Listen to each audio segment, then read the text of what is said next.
നമസ്കാരം.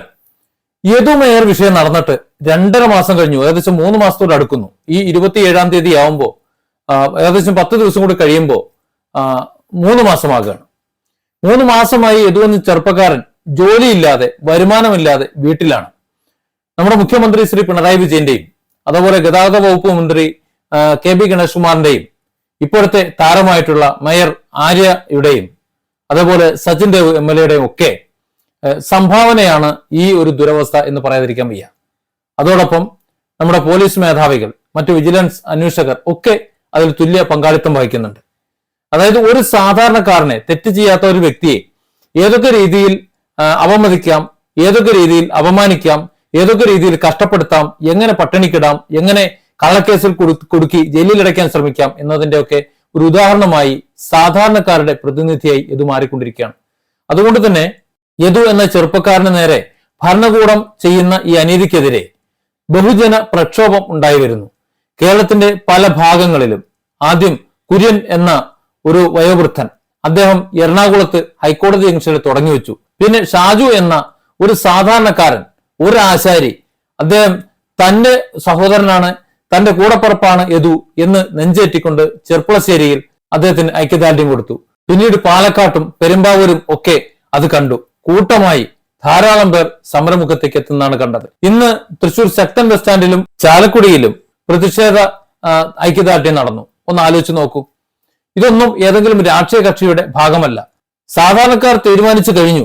ഒരു സാധാരണക്കാരോടൊപ്പം നമ്മൾ നിന്നില്ല എന്നുണ്ടെങ്കിൽ ഇവിടുത്തെ രാഷ്ട്രീയ നേതാക്കൾ, നമ്മുടെ ഭരണകർത്താക്കൾ, മറ്റു നീതി സംവിധാനങ്ങൾ ഒന്നും സാധാരണക്കാർക്കൊപ്പമില്ല. അതുകൊണ്ട് തന്നെ നമ്മൾ ആ നീതിക്കൊപ്പം ഇല്ലെങ്കിൽ, ഈ അനീതിക്കെതിരെ നമ്മൾ ഇറങ്ങിയില്ല എന്നുണ്ടെങ്കിൽ ഇവിടുത്തെ സാധാരണക്കാർക്ക് വേണ്ടി സംസാരിക്കാൻ ആരും ഉണ്ടാകില്ല എന്ന തിരിച്ചറിവിലാണ് യദുവിന് വേണ്ടി ഈ സാധാരണക്കാർ ഇറങ്ങുന്നത്.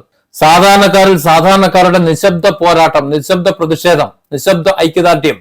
ഈ ഐക്യദാർഢ്യത്തിന് പിന്തുണ അർപ്പിച്ചുകൊണ്ട് മാർട്ടിൻ, അങ്കമാലി നെടുമ്പാശ്ശേരി പഞ്ചായത്ത് മെമ്പറായിട്ടുള്ള മാർട്ടിൻ, അദ്ദേഹം സപ്പോർട്ട് ചെയ്തു എന്നുള്ളതാണ്. അതായത് രാഷ്ട്രീയ രംഗത്തേക്ക് കൂടി ഇത് കടന്നു തുടങ്ങിയിരിക്കുന്നു.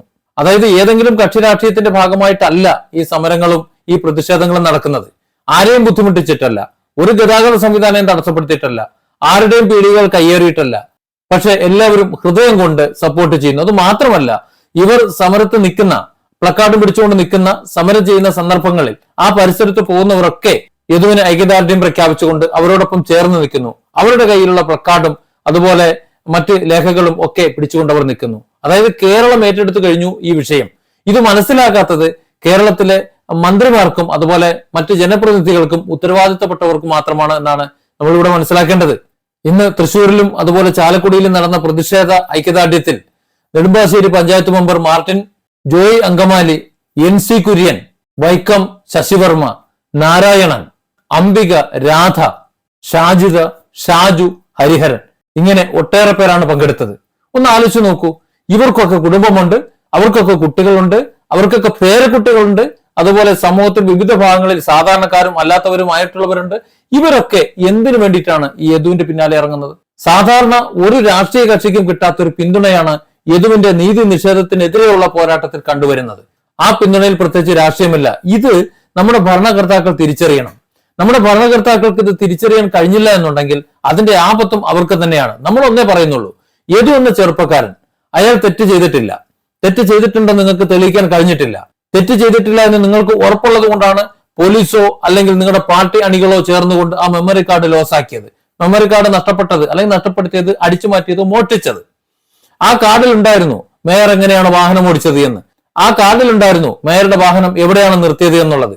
ബാഹ്യമായ ദൃശ്യങ്ങളൊക്കെ പോലീസ് എടുത്തിട്ടുള്ളത് യദുവിനെതിരെ പ്രയോഗിക്കാനാണ്. അതായത് മേയർ കൊടുത്തിട്ടുള്ള കേസിൽ യദുവിനെ പ്രതിയാക്കി ഒരു സാധാരണക്കാരനായ കൂലിപ്പണിക്കാരനായ ഒരാളെ കള്ളക്കേസിൽപ്പെടുത്തി അകത്തിടാൻ വേണ്ടിയിട്ടാണ് ബാക്കിയുള്ള ദൃശ്യങ്ങളൊക്കെ ശേഖരിച്ചിട്ടുള്ളത്.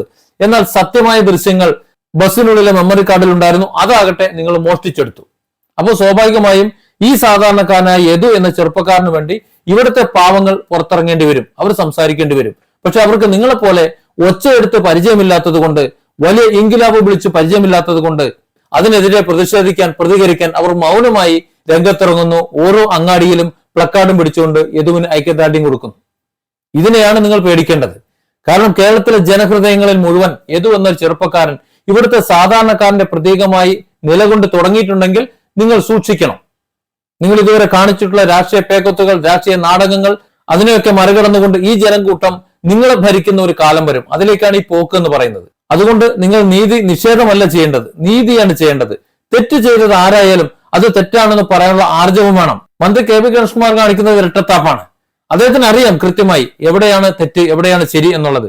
എപ്പോഴും യദുവിനെ മാത്രം കുറ്റപ്പെടുത്തി സംസാരിക്കുന്ന, എന്നാൽ മറ്റുള്ളവരെയൊക്കെ വിളിച്ച് സദാസമയം അവരെ അഭിനന്ദിക്കുന്ന ആ ഒരു മന്ത്രി എന്താണ് സംഭവിച്ചെന്ന് തന്റെ ഡിപ്പാർട്ട്മെന്റിലെ ഒരു ജീവനക്കാരനോട് ഈ നിമിഷം വരെ 3 മാസം തികയുന്ന സമയത്തും ഇതുവരെ വിളിച്ച് ചോദിച്ചിട്ടില്ല എന്ന് പറയുമ്പോൾ യഥാർത്ഥത്തിൽ ആർക്ക് വേണ്ടിയിട്ടാണ്, എന്തിനു വേണ്ടിയിട്ടാണ്, എങ്ങനെയാണ് മന്ത്രി പണിയെടുക്കുന്നത്, അല്ലെങ്കിൽ എങ്ങനെയാണ് ആ സ്ഥാനത്ത് ഇരിക്കുന്നത് എന്ന് നമുക്ക് മനസ്സിലാക്കാവുന്നതേ ഉള്ളൂ. അപ്പോൾ സ്വാഭാവികമായും ഈ സാധാരണക്കാർ രംഗത്തിറങ്ങും. കാരണം അവർക്ക് വേണ്ടി അവർ മാത്രമേ ഉള്ളൂ എന്ന് അവർ തിരിച്ചറിയുന്നുണ്ട്. അതായത് ചൂണ്ടുവിരലിൽ മഷി പുരട്ടി വോട്ട് ചെയ്തു എന്ന ഒരൊറ്റ തെറ്റ് മാത്രം ചെയ്ത ഈ നാട്ടിലെ സാധാരണക്കാർ, അവർക്ക് പ്രതികരിക്കാനും പ്രതിഷേധിക്കാനും ഇതല്ലാതെ ഒരു മാർഗമില്ലല്ലോ. എന്നാൽ തന്നെ അവരുടെ തൊഴിൽ നഷ്ടപ്പെടുത്താനും അവരുടെ പെൻഷൻ നഷ്ടപ്പെടുത്താനും അവരുടെ ജീവിതം ദുരിതത്തിലാക്കാനും അല്ലാതെ ഈ ഭരണകൂടം എന്ത് ചെയ്യാനാണ്? അപ്പൊ പ്രതികരിക്കാനെങ്കിലും ഇവിടുത്തെ സാധാരണക്കാരൻ തുനിഞ്ഞില്ല എന്നുണ്ടെങ്കിൽ നാളെ അവരുടെ ജീവിതം കട്ടപ്പുകയാകും എന്നതുകൊണ്ട് തന്നെയാണ് ഇവർ ഇങ്ങനെ ഇറങ്ങുന്നത് എന്നാണ് എനിക്ക് തോന്നുന്നത്. ഏതായാലും യദു എന്ന ചെറുപ്പക്കാരനോടൊപ്പമുള്ള ഈ സാധാരണക്കാരുടെ, ഈ നാട്ടിൻപുറത്തുകാരുടെ, ഈ പ്രതികരിക്കുന്നവരുടെ ഈ ഐക്യദാർഢ്യത്തോടൊപ്പം ഞാനും ഒപ്പം ചേരുന്നു.